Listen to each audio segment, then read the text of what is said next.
Well, my name is Macoubrie. I'm a senior at Wayne State College, majoring in social sciences education. So I'd like to be a history teacher one day. But anyways, today I want to talk about the John Wilkes Booth and the Lincoln assassinations. First, this is my book, Piercing the Head of Equality. It was published in 2011 in August, so and I have some copies at the end I can tell you about. But anyways, this book is about Lincoln and his assassination along with John Wilkes Booth and his journey throughout the entire process. The 12 days that he escaped from the Union and eventually caught at Garrett's Farm in Virginia. So a little bit about me. I'm from Lincoln, Nebraska. My parents went to Wayne High and Wayne Middle School, and they went to Wayne State. So I'm pretty accustomed around here. But anyways, I am, like I said, at Wayne State College. I did most of my research in DC last spring. I worked in the archives. I don't know if anyone's been to DC, but I worked with the documents there and helping with the educational system in DC. And I got to do some little touring also. Yeah, and a little embarrassing picture of me. But that's the Booth, that's the gun Booth used to assassinate Lincoln. It's very, very small considering how big I am, I guess. So, but anyways, on that trip, I also went to Montpelier, which is James Madison's home. You guys all know who James Madison is, right? Where the Constitution? Yeah. So that's his house, and I also went to Jefferson's house at Monticello. So if any of you guys ever go to DC, feel free to stop by these historic places. They won't be around that much longer. They won't be around that much longer. So I guess mainly what I want to tell you guys today is that set your dreams high. You know, I wasn't the most gifted athlete. I wasn't the smartest. But you know what? I'm the only one from my high school to have done this. I graduated with 360 people. So, you know, don't let anyone tell you you can't do anything, because you can't. Okay? So a little bit about John Wilkes Booth. He was born May 10, 1838 in Bel Air, Maryland. His parents were Junius Brutus Booth and Mary Ann Holmes. If you're wondering why they don't have the same last name, here's a little story about them. This is their home in Tudor Hall. It still stands. You can go still visit it. It's pretty out near Metro Baltimore if you go out far enough. But so about a little bit about Booth's dad. He was an actor as well, and he performed a lot in England. His main plays were Romeo, Othello, and a lot of just random Shakespeare. So one day, he had ran into Mary Ann Holmes, who was a flower girl at the theater that he was working at. And they madly fell in love, and they headed off to the good old USA. So when they got to the USA, they sat down, and like I said, they went to Tudor Hall, which is a 150-acre mansion outside of Baltimore. And they spent 30 years together until Booth's wife, so Booth's dad's wife, came to the United States and found out after 30 years that he was cheating on her. So he hid a secret for 30 years. I don't know if anyone else can hide a secret like that for 30 years. So that's why, if you ever read anything, that's why she's Mary Ann Holmes and not Mary Ann Booth. But so then they got married. So they had 10 children together. The 9th. And these are all in between the 30 years. So, you know, nowadays it's pretty hard, but back then it was pretty easy without media and papers and such that were so expensive. So Booth was the 9th of 10, and he was the most loved out of them all. The child before Booth, he died at I think the age of 2 to bronchitis, I think. So they were hoping for a better child, and they got John. He was, like I said, their favorite. He did everything that they wanted him to, and he was always a mama's boy, which will come in pretty big later down the road.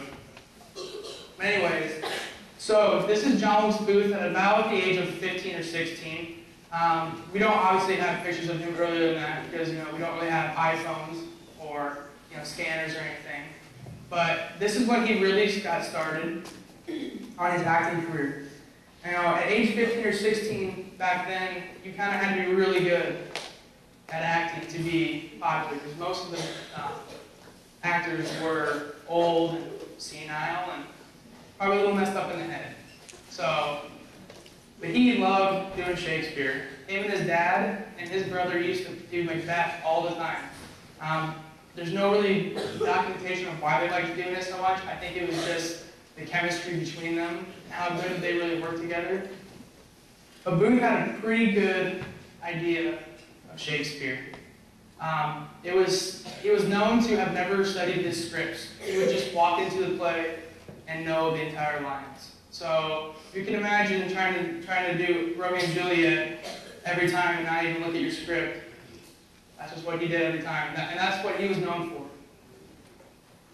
for. And this is a picture of Edwin Booth, his brother John, and his dad Junius. His older brother Edwin was also a famous actor at the time. It was a pretty much acting family. They all acted or did some music, one of the two. But Booth got his start at the Philadelphia Art Street Theater. It is still around, I think, today. And this is where he started doing his plays in 1854. He did a lot of, again, Shakespeare, and he loved doing all the fancy plays. He was known as kind of like the Justin Bieber back then. Everyone knew who he was. Of course, he didn't sing, and he wasn't very cute apparently. But, So once he started to go, and his acting career, in 1858 alone, he did 164 plays. And it wasn't just one city. He traveled to Cincinnati, St. Louis, Baltimore, New York City. And, if you can imagine, back then they didn't have planes or cars that go 80 miles per hour. They kind of had horse and buggy. So if you can imagine having to do that many plays in that short time, that's pretty wicked. But anyway, so he ended up going to Virginia, where the heart of the Confederacy, as you guys know, was in the Civil War. And this is where he started becoming a womanizer. Women loved him. Did any women think he's pretty cute? No? No one? I heard yeah. But he was loved by all the women.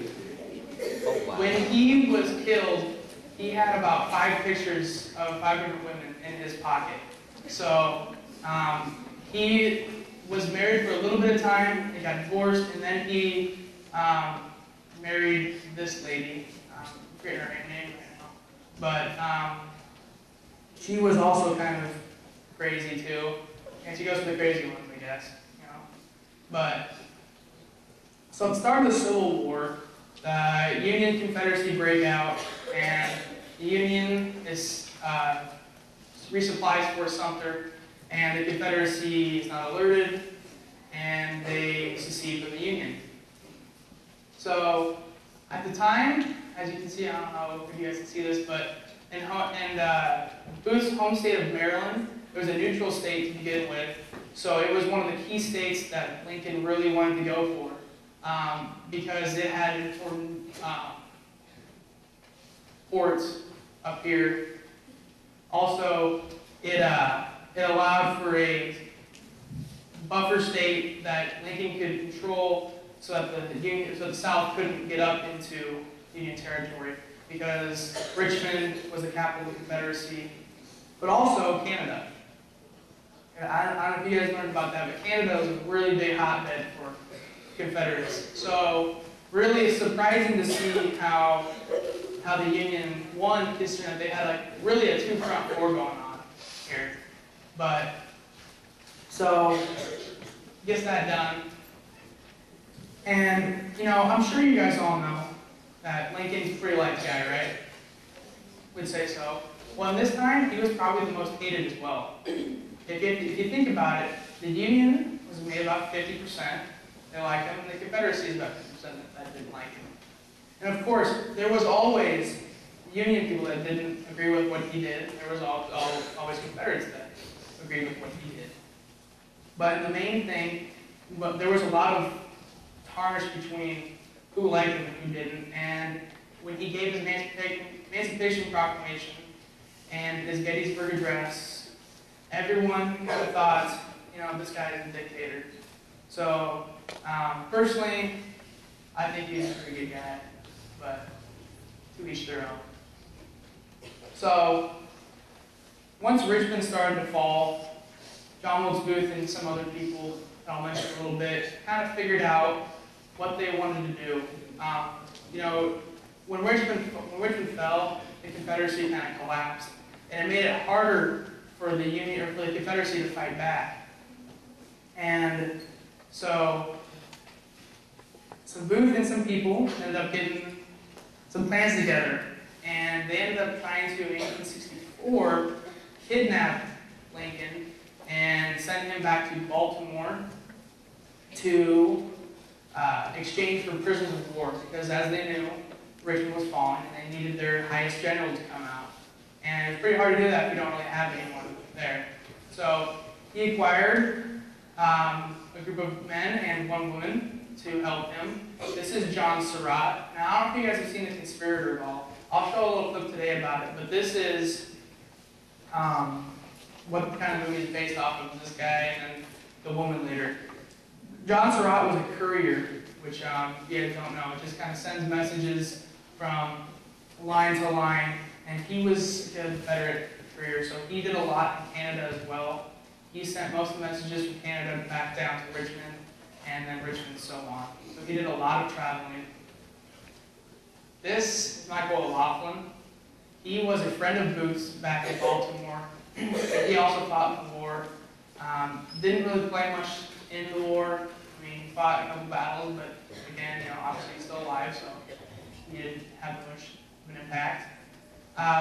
This is George A. Surratt, and he was a Prussian family descendant who came over to the United States, and he was a naval blockade person at the Potomac River. So he did a lot of led in and out for the Confederacy, and it would be him in the end that would end up ruining pretty much the entire plan of the Booths. And then we have Samuel Arnold. He was just like O'Laughlin, a friend, not much really to go on with him. He kind of talked with Booth, but didn't really play a big part. This is Lewis H. Powell. He was a Confederate soldier. He was one of the best they had. He would be known as probably a Navy SEAL nowadays.